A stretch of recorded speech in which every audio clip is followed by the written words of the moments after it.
Welcome. We're living at a time like no other on planet Earth.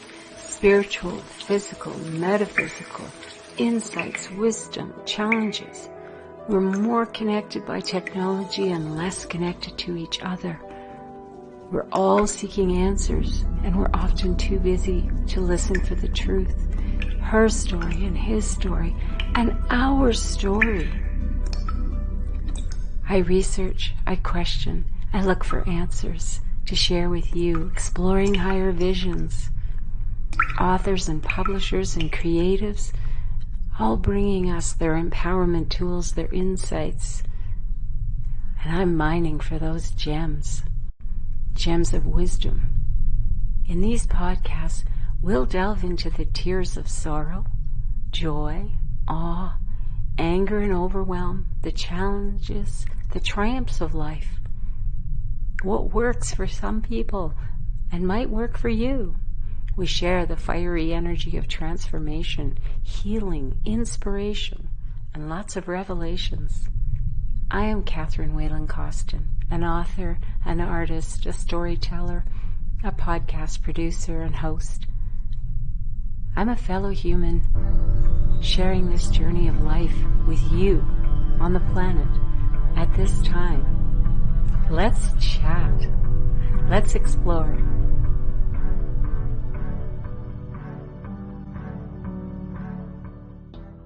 Welcome to my channel.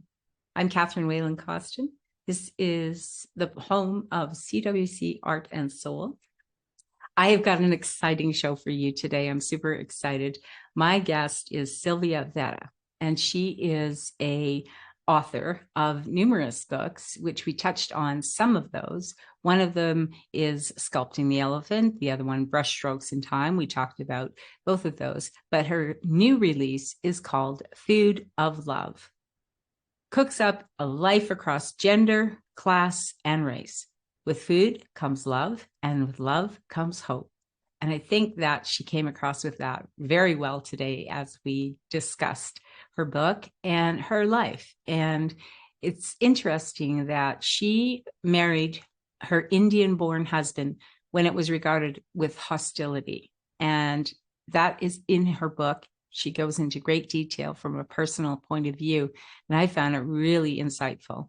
Her story is also one of a working class girl from Luton becoming middle class.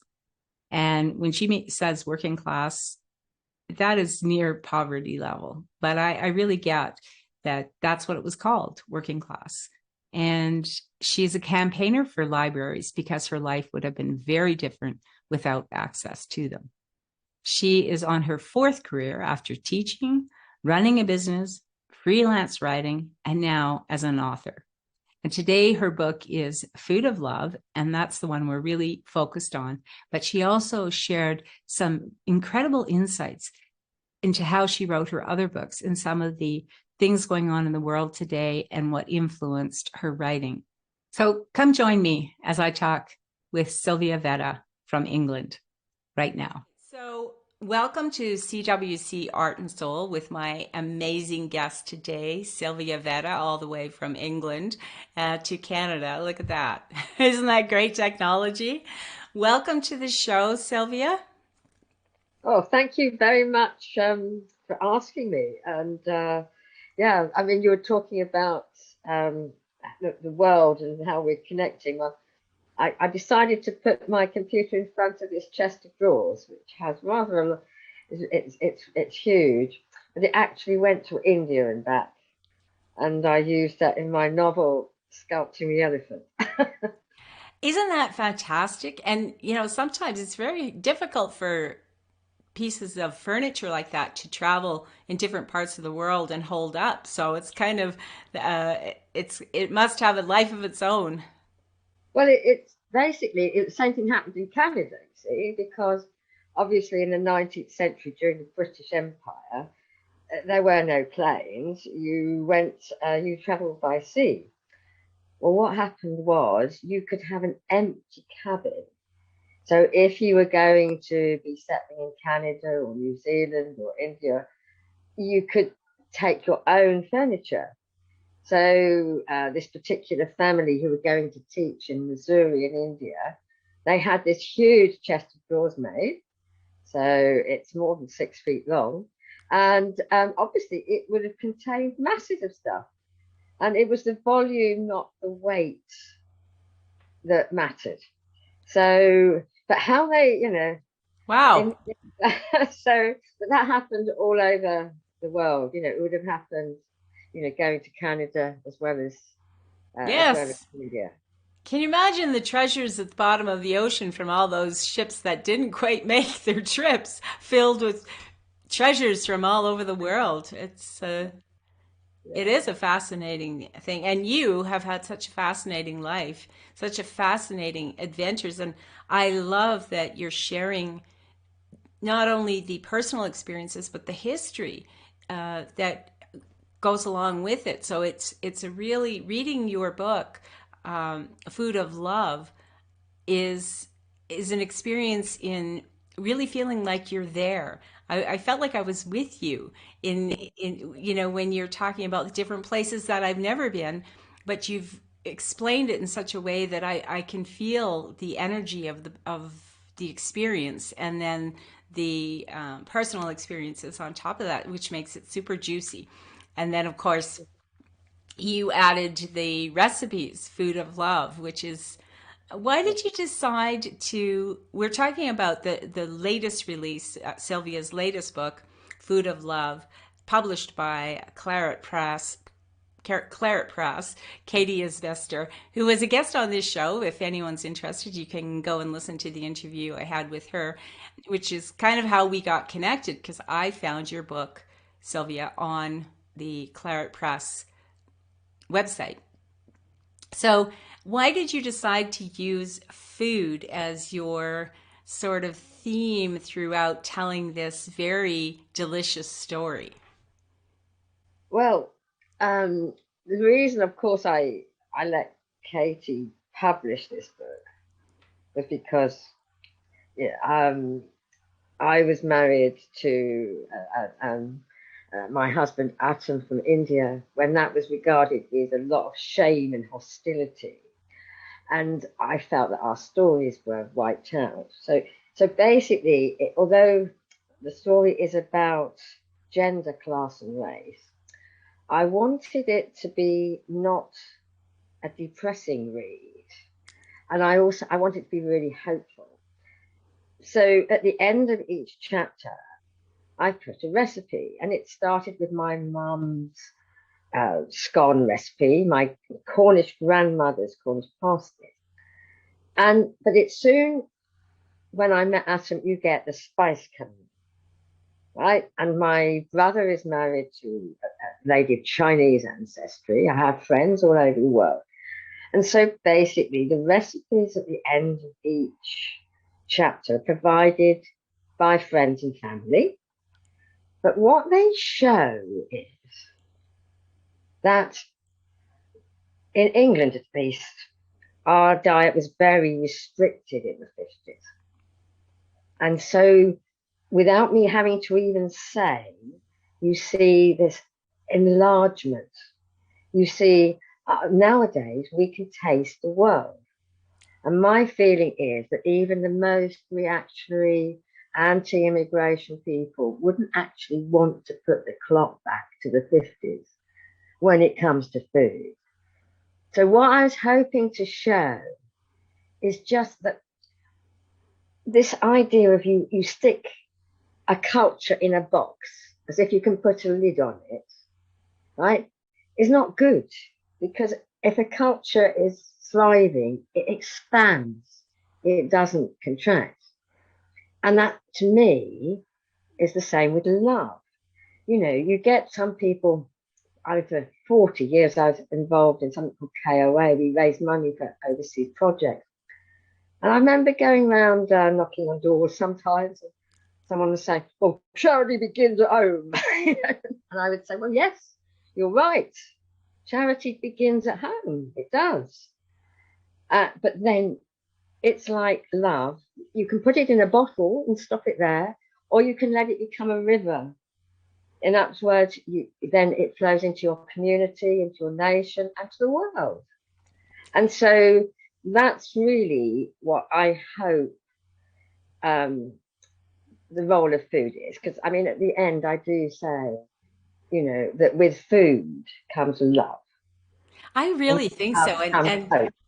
and food that is made with love is so much more enjoyable than food that is just mass marketed. I mean, home food, Yeah, food that yeah, with the person that cooked it, the love, you can feel that in it. And I find that's the case with a lot of people's family recipes. It's handed down. It's almost like it's not just the person making it, but it's the generational, the shared recipe, And I love that you did that because it's like you're sharing that love from different cultures and different generations, yeah, bringing it into this period in time. And I think that's an interesting point you make about charity begins at home. And I hear that too. We have to help our own first. This is what people say. And I think, well, what does our own mean? What club do you belong to that you actually are excluding everyone else from? It's a human race. We're a collective. yeah, So yeah, if it's our own, then it's yeah, everyone. It's not, we don't help only the people that live in our house or in our city or in our, because what I have come to see is that if you don't help the neighbor, yeah, the erosion of your lifestyle is going to it is when if your neighbor's not doing well, can't look after their house, their property, their kids are not fed and so forth, and you're trying to sell your house, your property value is going to be less because of the poverty next door. So it always affects us, yeah. whether we like to think of it does or not. So I think it's really fascinating that you included that. And I also think that your book is important for people to, like today, we don't think about, I think that when I was a kid, we heard mixed marriage, which could mean religion. If you were Catholic and marrying a Protestant, like my mother, when she married my father, her brother, my mother was a Protestant, my father was Catholic, and her brother wouldn't let her, didn't want her in his house anymore because he was Protestant and heavily, and there was no Catholic going to be in his house. And so there was always these ways of separating us. And I feel it's fascinating to me because it's love that brings us together. Yeah. Even though people we've had the systems to separate us, but it's love. I mean, you're in England and you're meeting a man who has brown skin from India, born in India. And of all the people that you could have met and fell in love with, you fall in love with him, which to me speaks volumes. It's no matter how humans want to divide us, love is going to make that, it's with my parents. It didn't matter what convention was, two different religions, it was the wrong, you weren't supposed to do it. Love crosses those divisions. No, absolutely. I remember though, uh, when I was very young, I think I was perhaps really, I'm glad to say, I think I might have had a tiny bit of wisdom because my first son had been born. I had a knock on the door, and it was a journalist from the Daily Mail. And I asked her what it was about, and she said, "Oh, I want to talk to you about your marriage." And oh, I said, "So what do you want to know?" Well, she said, "Well, what did your parents think about you marrying an Indian?" Of course, sold with that, said with that emphasis that makes you think it's something to do with shade. Yeah, it's wrong. And I said to her, I replied, I said, "But I didn't marry an Indian. I married Atta." And she didn't like that answer. Unfortunately, she did go away.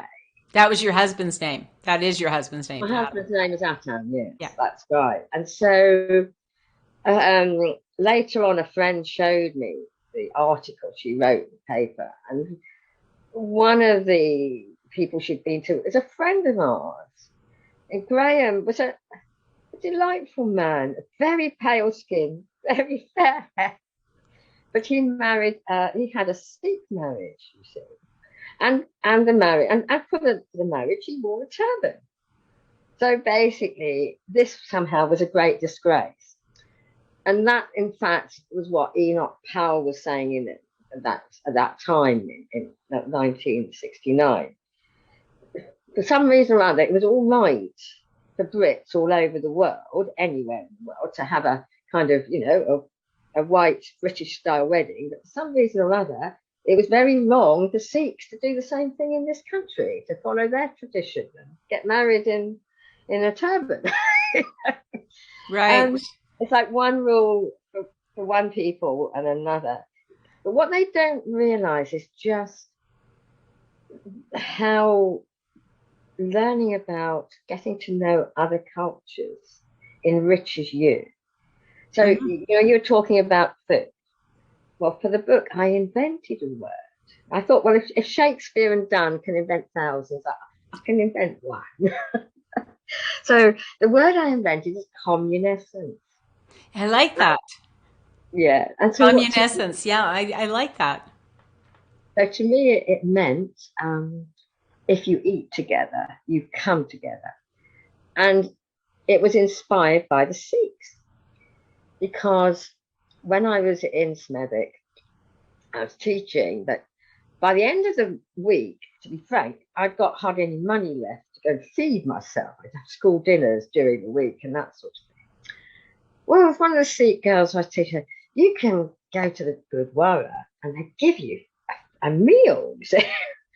So this was a Sikh tradition. If you go to a Gurdwara anywhere in Canada or anywhere in the world, at the weekend, you you can eat for free. Usually it's a family who are cooking for 1 week Wow. in memory of, some, but the background and the philosophy behind it is one, obviously, to give to the community, but the other one is a symbol of equality. Because obviously in India you have the caste system, which is a bit like racism, the way it works. Yes. And you wouldn't eat with low caste people, see, if you were upper caste. So when the Sikhs eat together, they're showing that they're equal. So to me, that's what. So in a way, it was the Sikh tradition that Hmm. inspired communists, and of course, the Sikhs today in this country are they do great work, feeding homeless people, helping people who are struggling at the moment, with the cost of living crisis. They do in Um, Canada too. They do in Canada too. But they're not particularly loud about it, like they don't seek the attention of it. Every so often you will see a news article about an event that they put on that was to help the community or whatever. Or often when a politician wants their picture taken, they show up at one of these events. But generally speaking, they're doing a lot of quiet good in the world. yeah, And I think that's true of a lot of different people. We don't have the good news in our mainstream media of the good that people are doing. And so we can often see the world through a very narrow lens of, the negativity because it's not news that somebody was good to another person. And and I guess in a way, it shouldn't be news that people are good to each other. But to balance the saturation of negative, it would be nice to hear a little good news, as Anne Murray's song. I'd love to hear a little good news today. yeah, When you were, you were born just after the war, and so you made a really good point in your book that really stuck with me because it's still happening. You were saying that when the country needs workers and needed workers. They're opening the floodgates to people from all these different countries to come in because they need these workers, but they didn't have the infrastructure to actually, where are they going to house them? Where are they going to, you know, how are they going to actually either integrate or create place for them? They just wanted them as workers. And when there became too many, then the news starts reporting the crime, and it's all because of the immigration. And we have that here too. It's happened over and over again, and particularly when the I don't hear it, the immigration issue when it's about white people. There we have lots of white immigrants. Yeah. As well, not just Asian and Indian and all different you know, shades of skin color, which it just blows me away. Like, even when you say your husband was from India, he might have been from India and not been brown, but in this case he was. But you know, A million black bodies at the bottom of the Atlantic Ocean. yeah. So if you're trading in human flesh, you have to justify it yourself. Then when Britain, for instance, started to rule India, you see, India, to begin with, it was actually the East India Company trading just as the Mughal Empire was declining. So the early East India Company adapted to India. They loved Indian life. They married Indian women. They were white moguls. So it wasn't until the Mughal Empire really started to unwind, and then the East India Company, who had their own army to protect their trade routes, were then starting to actually take power. And then Indians realized what happened, that this white minority were actually in control. Of course, then they had, well, the British called it the mutiny, but of course the Indians called it the First War of Independence. But after that, then you had the empire proper. And to justify it at that time, so you basically had Darwin, then, and people not understanding Darwin, to be quite frank, which is not at all. It's about adaptation. It's not about one thing being superior to another. Yeah. But you've got then this scientific racism came in. And in fact, that was one of the things that my husband was doing research on. But it's all based upon nonsense. The whole thing is utter. There was a lovely American guy, Leon Kamin. He was from Yale.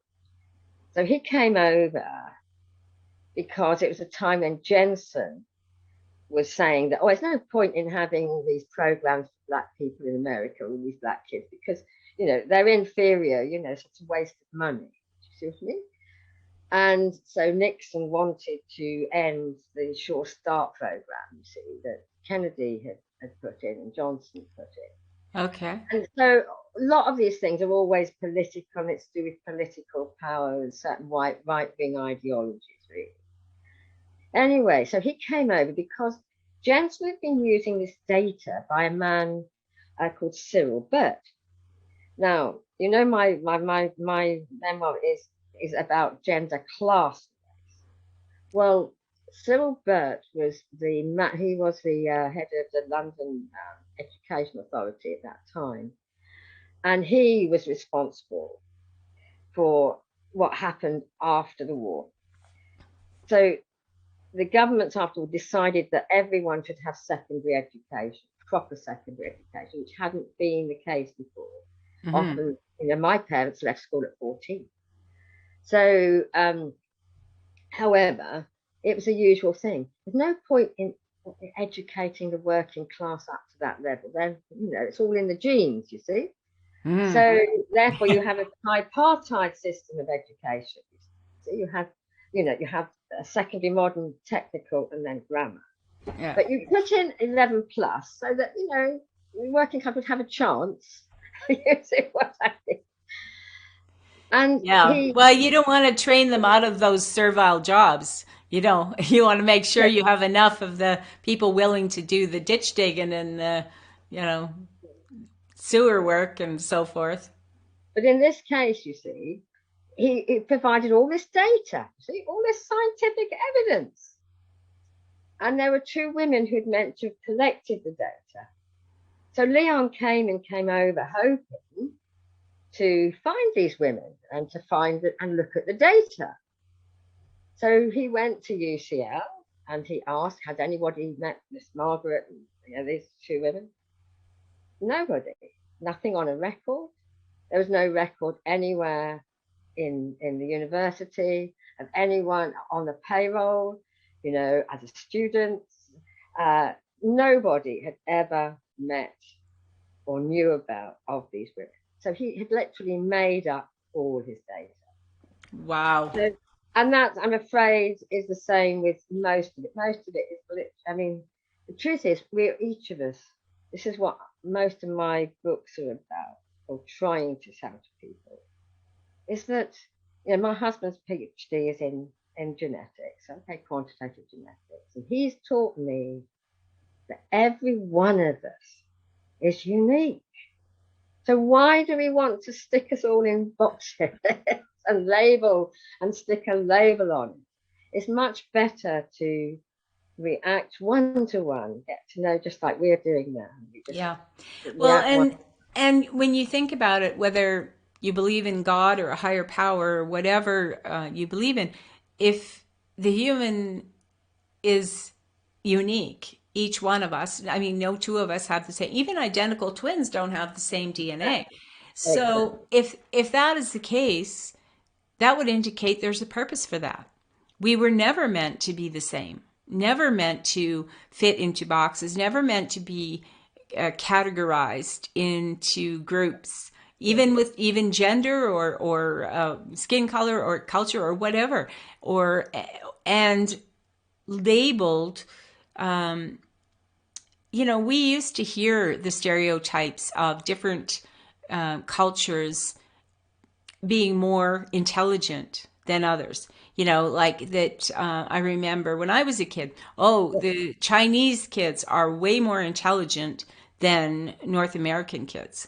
And it was so weird because it was a stereotype. They were the studious. They were, and if you look at the culture, if you look at the way they were under communist China, I mean, the focus was on education, but it doesn't mean that they started off more intelligent just because of their genetic heritage, their parents, their, you know, um, but environment plays a huge role. Well, it is environment there really. Because you know, my first novel, Brushstrokes in Time, set in California and China.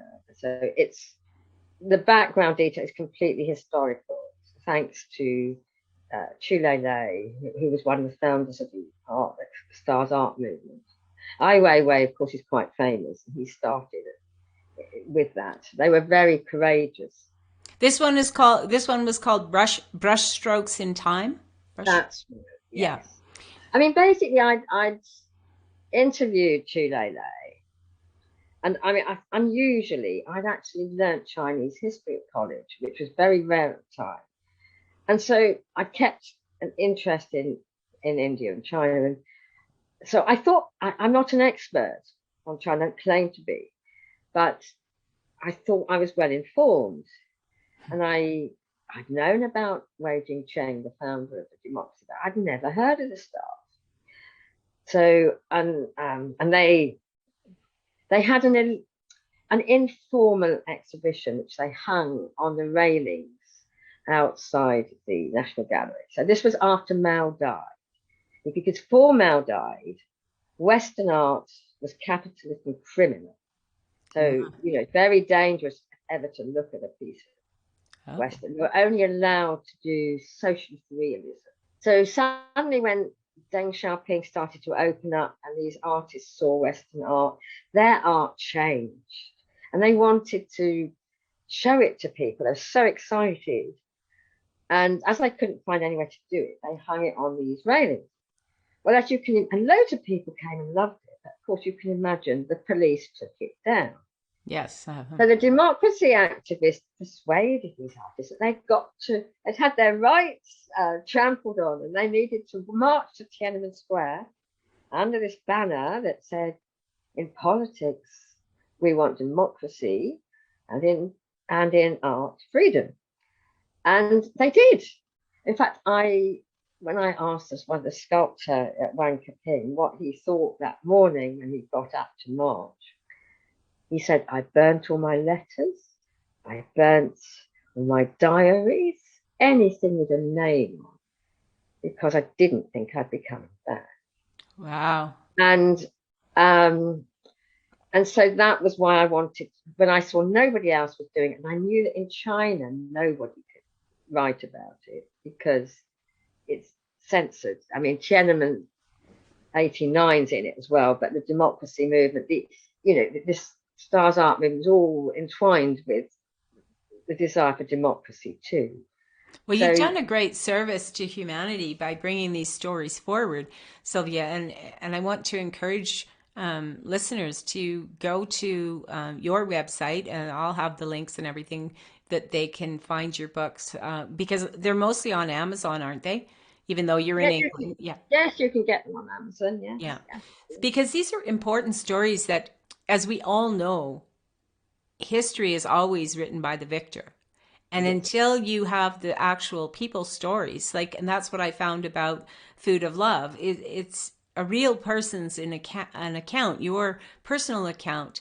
And it's not just data, it's emotional information. It's what the setting was at the time. And although I haven't read your other books, they're so intriguing to me. I mean, I think it was the Elephant Journal that I first was attracted to. I haven't read it yet either, but I intend to, because you're bringing stories to us that we aren't going to get anywhere else. Well, I think with Sculpting the Elephant, I suppose I was maybe moving towards the memoir, because there's a contemporary story, and that is an Indian historian called Ramagupta, and I wanted to satisfy stereotypes. So she is definitely not poor. Her father is a Bollywood backing singer, a very unusual character, very likable man. So she's certainly not poor. But the other character, Harry, is an Oxford artist. So of course I live in Oxford, and but he's from the working class background from Cowley, and whose father walks out on him when he's 14. But he's just been an obsessive artist, really, since he was sort of 4. So he is not a man of money, right? So right. These are two very unlikely people. So it's their story. But you see, I also wanted to tell another story, as just with the stars, that's a story that's untold. There's another story that I felt the world today we ought to be talking about, because there's a great deal of need in the world today, good governance. Mm-hmm. And people often think you can't change as well. That you're set. Once you've got to adulthood, that's it. You can't change. Both are untrue. So as you probably know, that Buddhism is the third largest religion, and most people obviously think immediately the Buddha. But the Buddha was actually a Vedic teacher in northeast India. So he didn't actually create Buddhism, just the same way that Jesus didn't create Christianity. St. Paul and the apostles were responsible for actually creating the religion, and then obviously Constantine making it an institution. But so in this particular case, so in India, what happened was there was a warlord called Ashoka, and he was a vicious warlord and had a terrible jail. And but after one particular battle, he actually went on the battlefield, saw the dead, the injured, and genuinely had remorse. So he sent for some followers of the Buddha for them to talk to him, and he basically became Buddhist, became pacifist.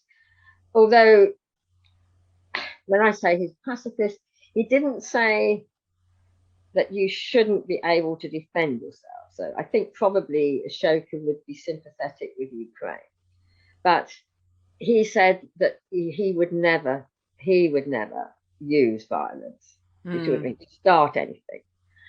And he ordered that all the prisoners be unshackled and given respect.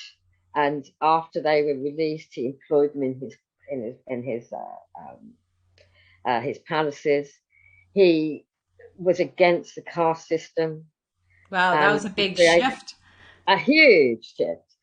But the trouble is because and basically, he spread. So he even let his daughter take the teachings of Buddha to Sri Lanka, and he set up the world's first international university at Nalanda, and that place it grew obviously after him too, but eventually became 9 kilometers long. But it was destroyed by Muhammad Bakhtiar, who burnt it down and killed all the monks there, 10,000 people, all the books.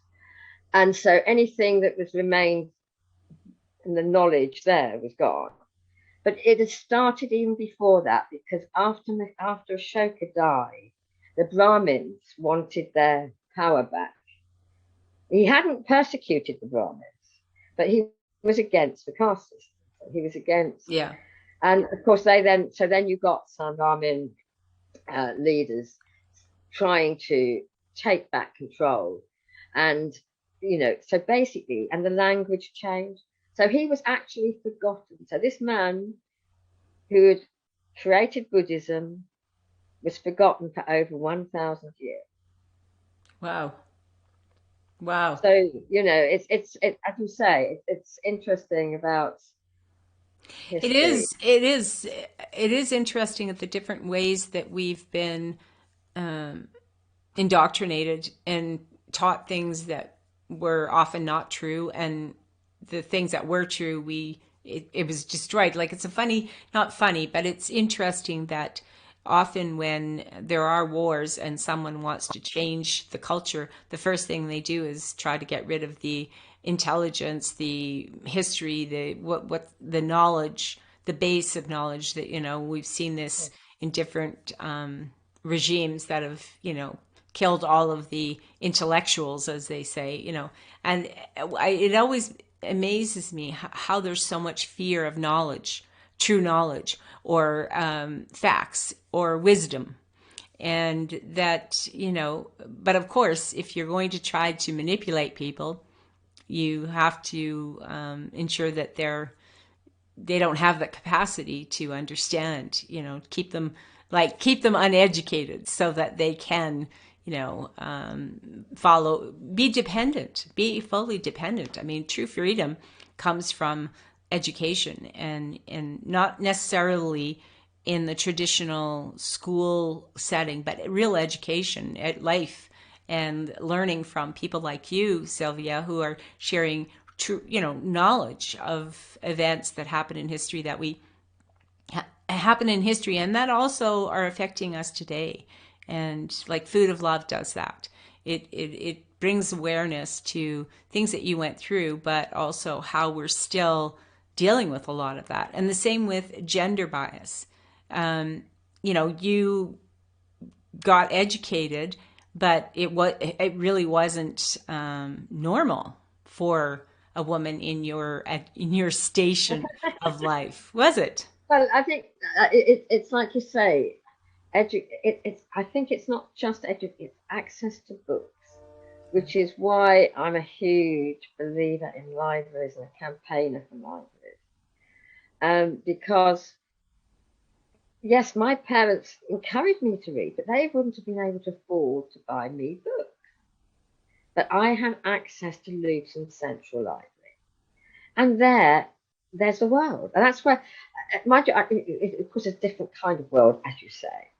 I mean, I was only about seven, and I'd walk a mile and a half there and a mile and a half back on my own, you know. Yeah. And in the library, I didn't have anyone telling me what to borrow. So, I mean, I'd be borrowing, Enid Blyton, but then I'd be taking out a book on China, you see. Yeah. And so suddenly the world opens to you. So I do get very angry when libraries don't cost much. They cost very little to run. Well, And and it I don't opens. think people realise the importance they are for upward mobility. The Yeah. kids who haven't got access to books, whose parents can't afford to buy them books, or parents who don't want to buy them books. Well, and a lot of people think that technology today, you don't need books. Everything's on the computer. But you know what?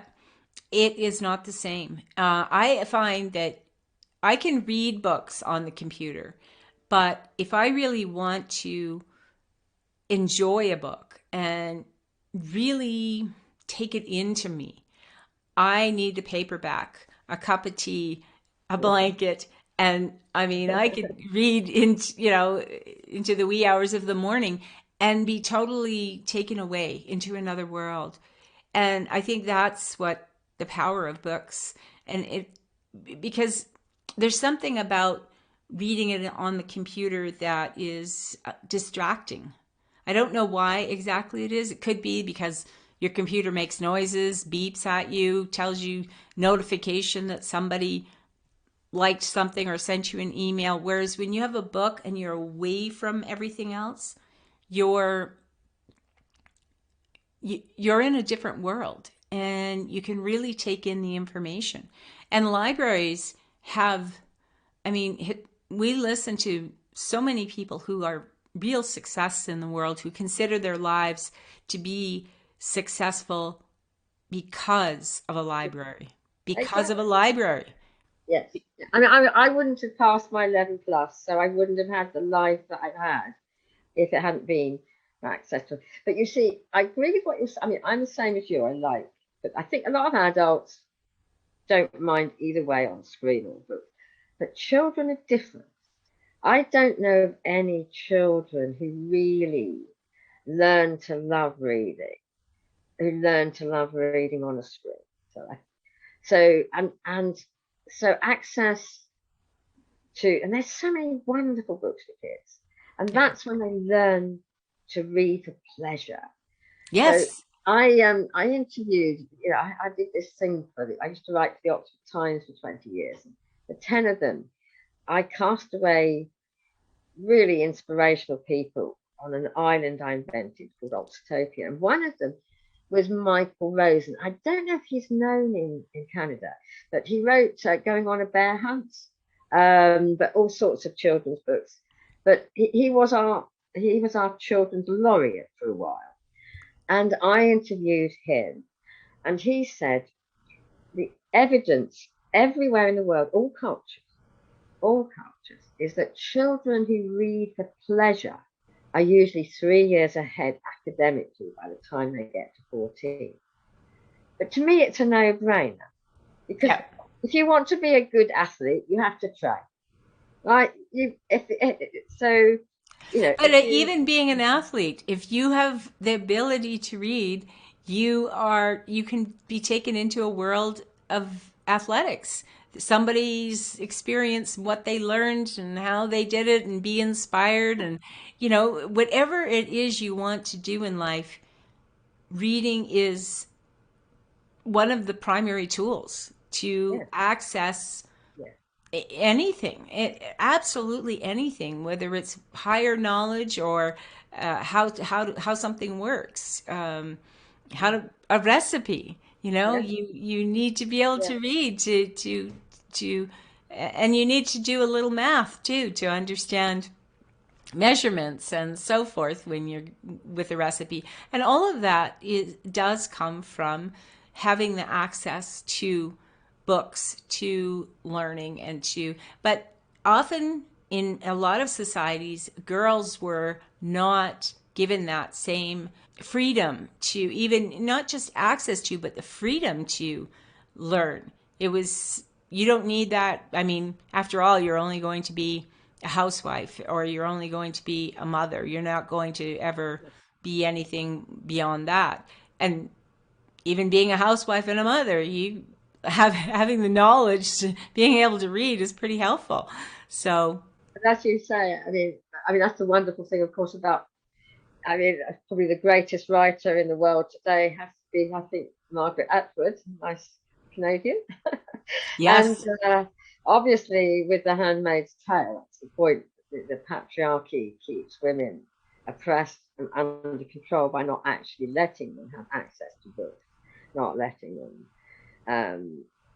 and of course, you've got this example in the world today with Malala, who, with the obviously Taliban not wanting the girls to have education, and but yes, when I think it's interesting actually too when it comes to gender.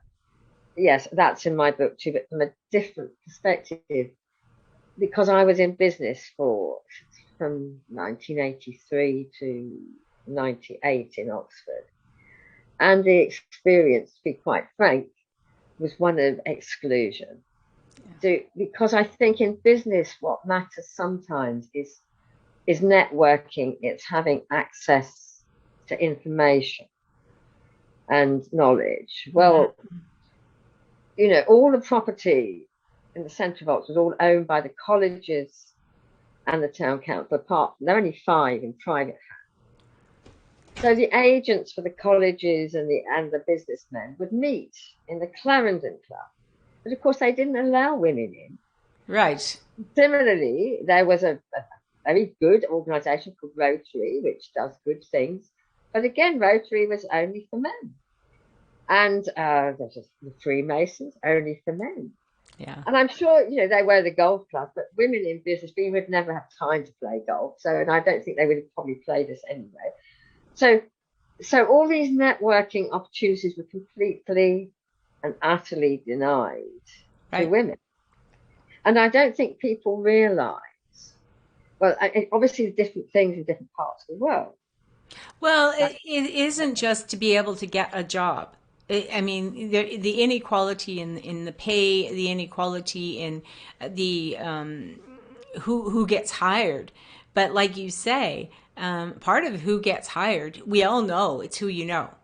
And how do you get to know? You're golfing with your buddy, and he's got a company, and that's. I mean, when I worked in the bank, and I'd been there a number of years, and women, and mostly it was women that were working with me side by side, and they weren't getting promoted. I wasn't getting promoted. And they would bring in a man to be our superior, many times right out of university, and didn't have any banking knowledge. We would end up training these guys because they didn't have that, but they were our supervisor. And when the bank manager, a higher up, would come to town, they would take him golfing for the afternoon, or they would take him, out. And it was always, or the manager. And the women were never given the access to that informal connection where conversations happen, where, those kinds of things. So it's not just whether we could get the job or not, or whether we were getting the fair pay, which we weren't, and we still aren't in many cases.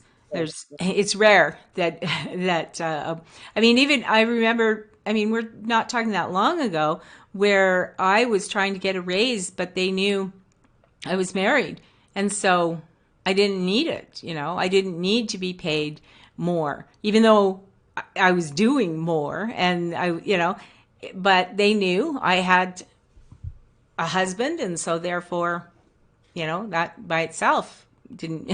And why would that come into account? And in the case of a man, it would be the other way around. A man would be given more because he's got a wife and kids. That's the way, it's like, oh, well, he's got a wife and kids to support, so You know, the single guy is the one who might lose his job. Well, got to keep the married guy on. Whereas with women, it's the opposite. It's, well, she's married, so we don't have to compensate her the same way. So it's very interesting, the the gender issues that. Yeah, you absolutely get it. And but I have thought when I was doing my memoir, I did think quite hard about why women are written out of history. And so, for instance, in the UK, 80% of statues around the country are of men. Only 7% are of women. And the rest are of animals. So there are actually more of animals than there are of women. Okay. That doesn't And, surprise me.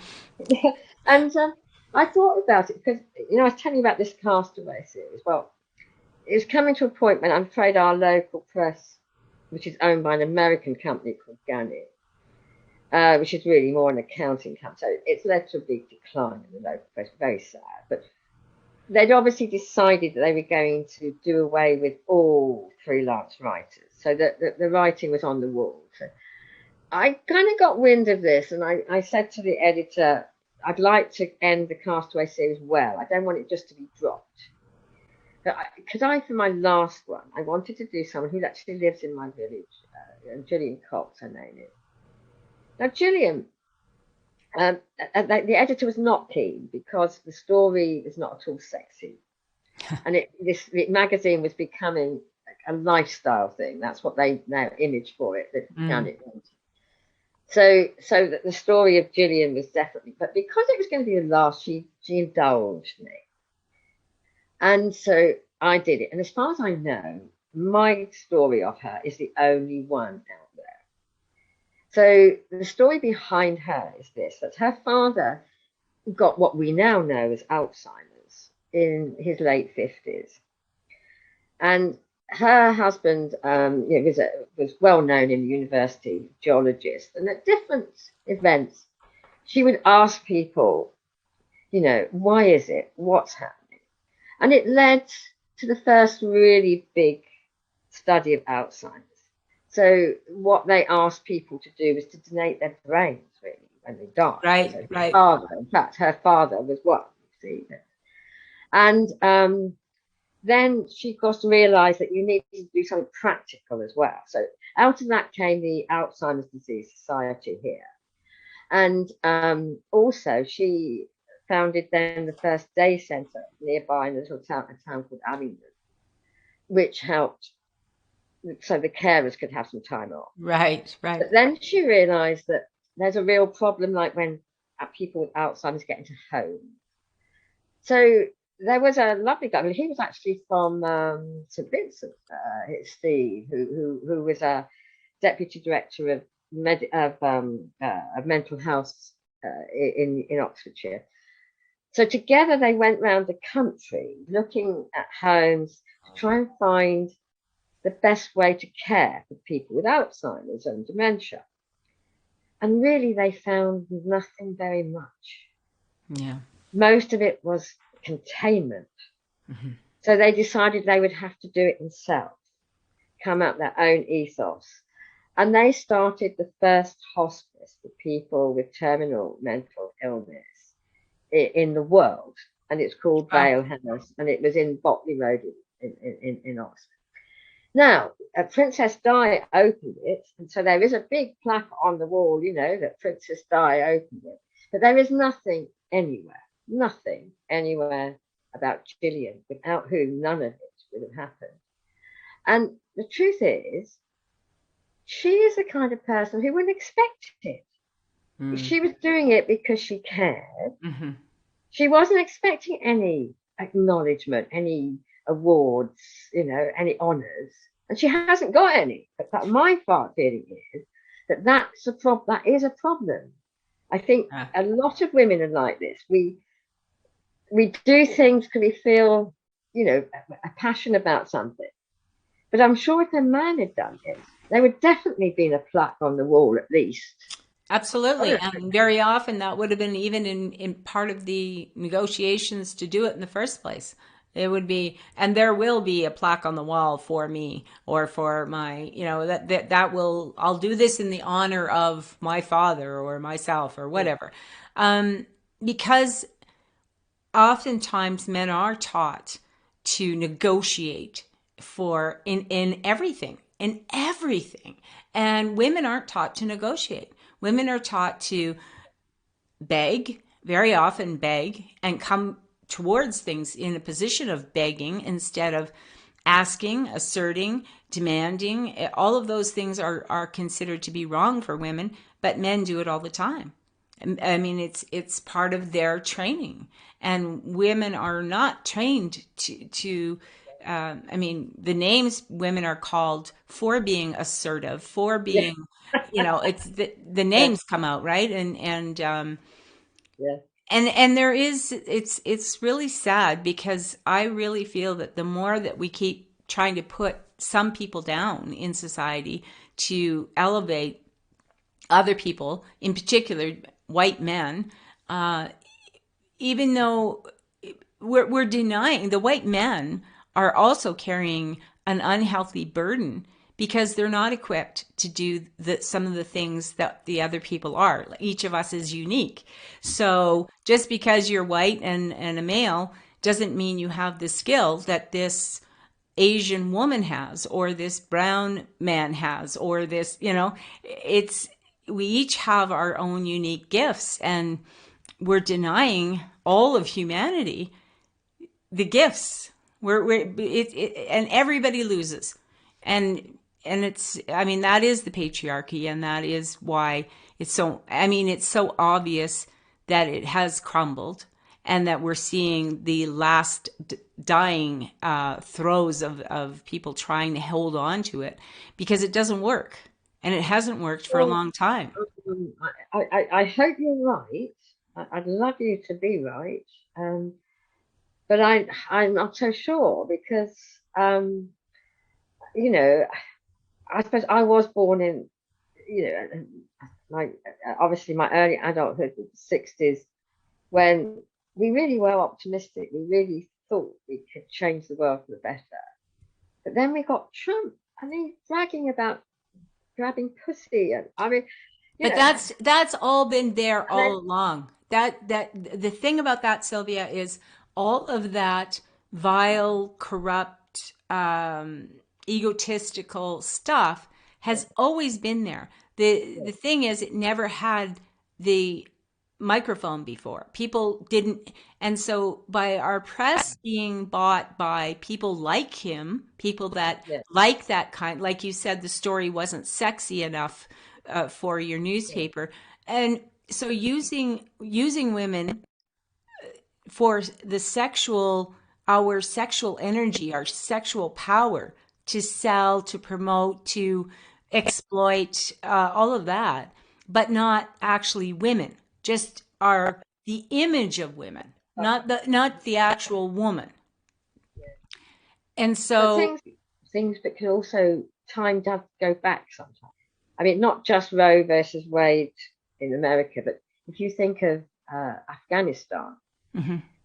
when oddly enough, when the Russians were there, the women in Kabul were wearing mini skirts going to work, and had a lot of a lot of freedom. And now what's happened? So I think we have to be. I think as women, we really do have to be aware that it is possible for things to change for the worse Oh as yeah, well as for the better. I don't think it's like anything. I see it like infection. There's been a poison and the infection's coming to the surface, and we are seeing it.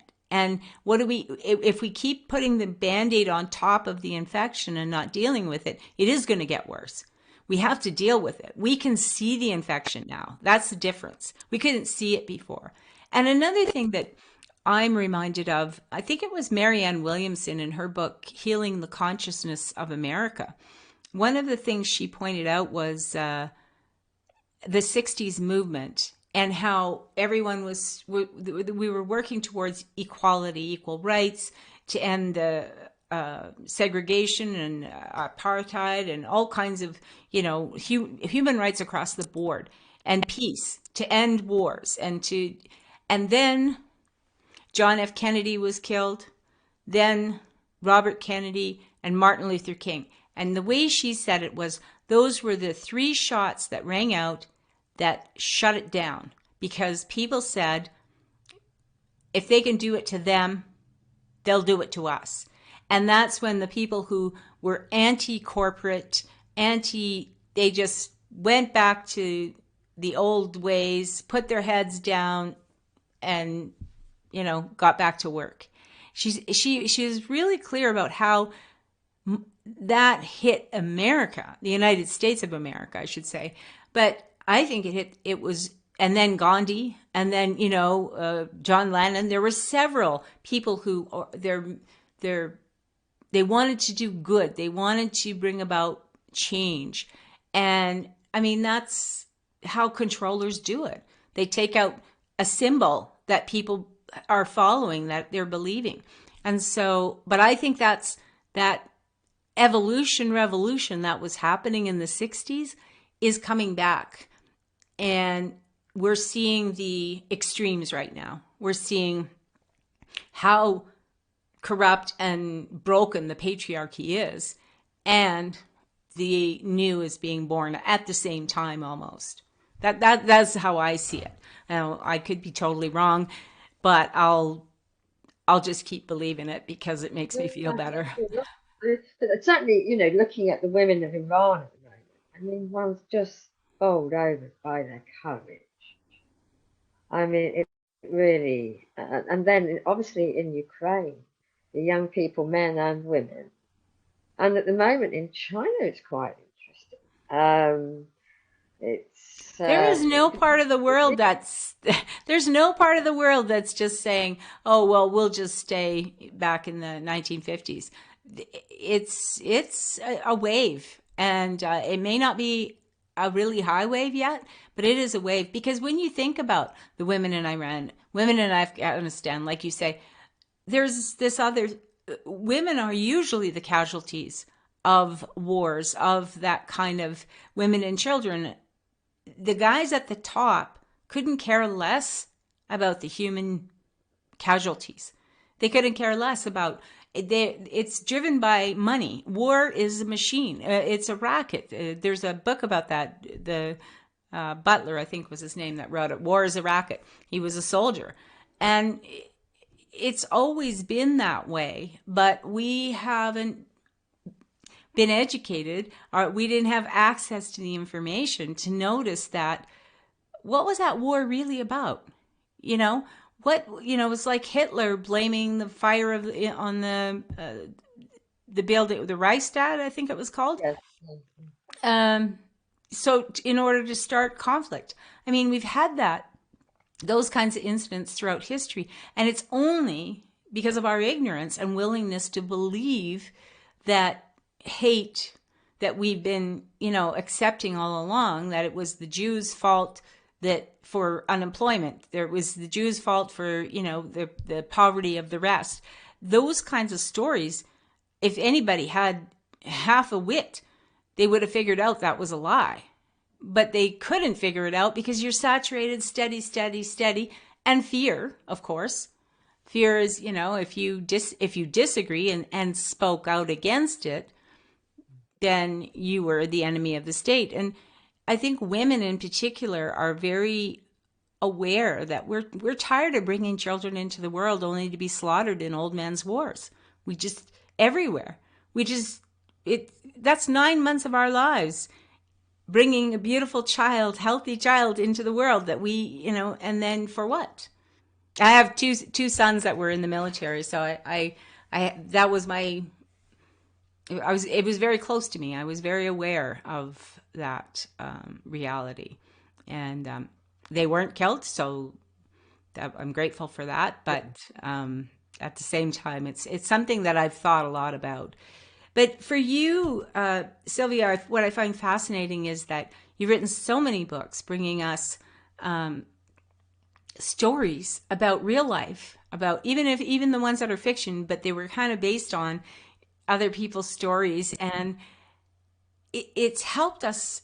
It can help us to see the world very differently, by learning about these people and about the histories in these different countries. It's Well, rich. I think the thing about the novel, you see, so the brushstrokes in time, as I say, the background detail is accurate. In fact, John Gittings, who was the Guardian's chief foreign correspondent, was in China at the time of the stars. And he said he read Brushstrokes in Time, meaning to criticize it, to find fault with it. And instead, he's ended up endorsing it for accuracy, which is wonderful. That is wonderful. But the thing is, why I've done it as a novel. So I created a female artist called Little Winter, having her on the fringe of the stars, but telling her story to her 14-year-old American daughter. So basically, a lot of people in the West don't know much about China. Mm-hmm. And if I did it as a non-fiction book with terms and things like this, it would be difficult. But because she's telling it to a 14-year-old, she's allowed to explain a few things. See what I mean? Yeah. So you don't need to know anything about China to read Brushstrokes in Time. At the end of it, you probably know quite a lot without even noticing. Yeah, I love that. That's the best kind of books. That's the best kind. The point about a novel is you're walking in someone else's shoes. So that's the difference. If you're reading it as non-fiction, that can be other. But once you're inside that character, you're living their emotions. You're reacting to what's happening to them, right? You are walking in someone else's shoes. So it makes you realize that they are not different. Mm-hmm. They have the same feelings, the same emotions as you do. Yeah. So that's, to me, that's the importance to me of fiction, is that it makes you get out of your own life into somebody else's life. Yeah, I love that, and I really a lot of your endorsements are on the website cwcartandsoul.com under podcasts under Sylvia Vetta's name. I've included a few of the reviews of your various books and links to get the other books. Is there anything that we haven't talked about that I could honestly talk to you for days. I feel like I need to get on a plane and sit down somewhere under a tree. But for today's If you come purposes. to Oxford, you're very welcome to come and stay. well, then we'll continue the conversation. We'll get Katie and have a real picnic. Oh, definitely. Yeah. Wouldn't that be fun? Well, that for the purpose of today, is there anything that you would like to say to share with the viewers, or that we haven't covered already? Well, there is one thing that I don't know, some of your older viewers or people sort of maybe, over 50, let's say, might find interesting, is that, you see, my husband, as I told you, he was a quantitative, but he became very interested in the brain. But when he was starting, it was understood that, when you're born, you have so many neurons and that's it. You don't get any more. But of course, we now know that that's a lie. It's not true. That old dogs can learn new tricks. But in fact, if you learn something new, whatever age you are, you could be 90. Honestly, any age, it creates new pathways in your brain. But you've got to learn something new, right?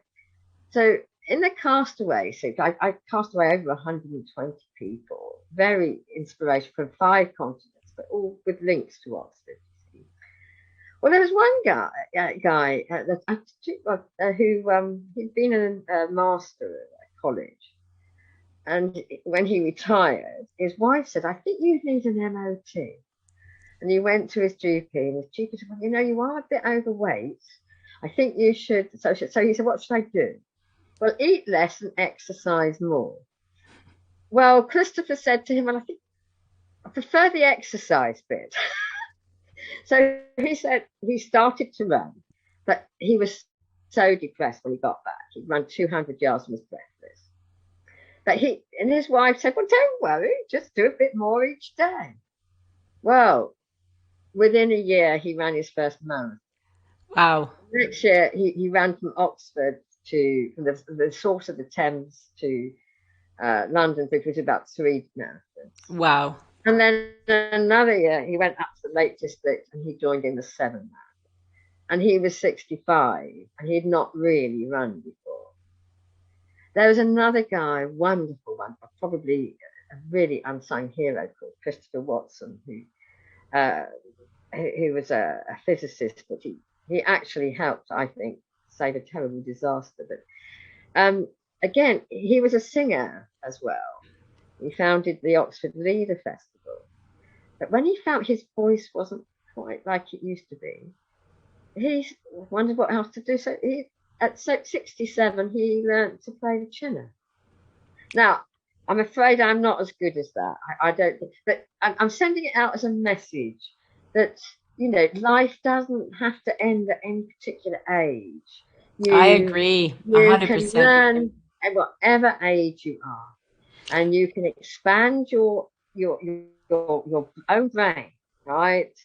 Your own brain can grow.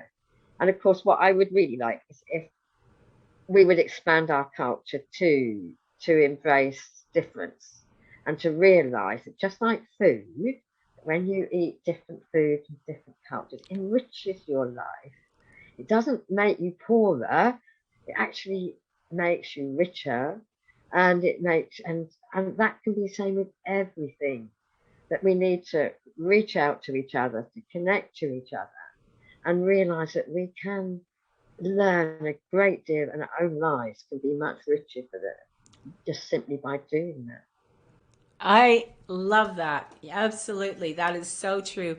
And there's nothing like breaking bread with people to learn about them, and a shared celebration, a community, that's how we used to love potlucks. It was, yes. People were bringing food from their family's favorites, right? And then enjoying it and sharing it and laughing and noticing that, yeah, we're all the same. I mean, we're all the same and uniquely different, which is precious. Well, thank you so much, Sylvia. I really appreciate you taking the time to share with us. And I encourage readers to get over there and check out her books, because I think your life will be richer for doing so. So thanks so much. And until next time. Lovely. Thanks for talking to me. I enjoyed it. Thank you. You bet. All right. Till next time, folks, take care. Bye. Wow. Wasn't that exciting?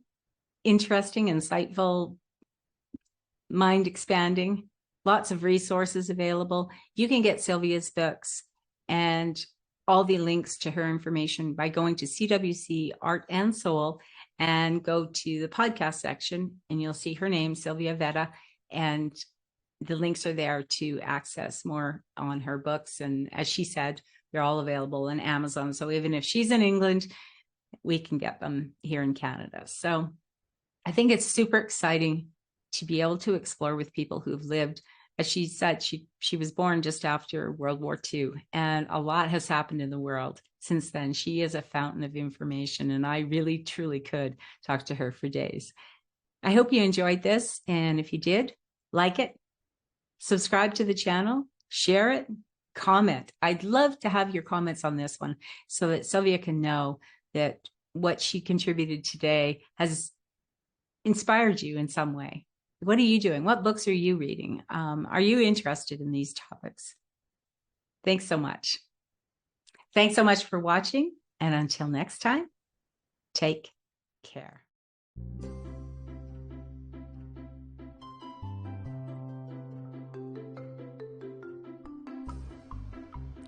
Thank you for joining me today. Thank you for subscribing or following, liking, and sharing the podcast.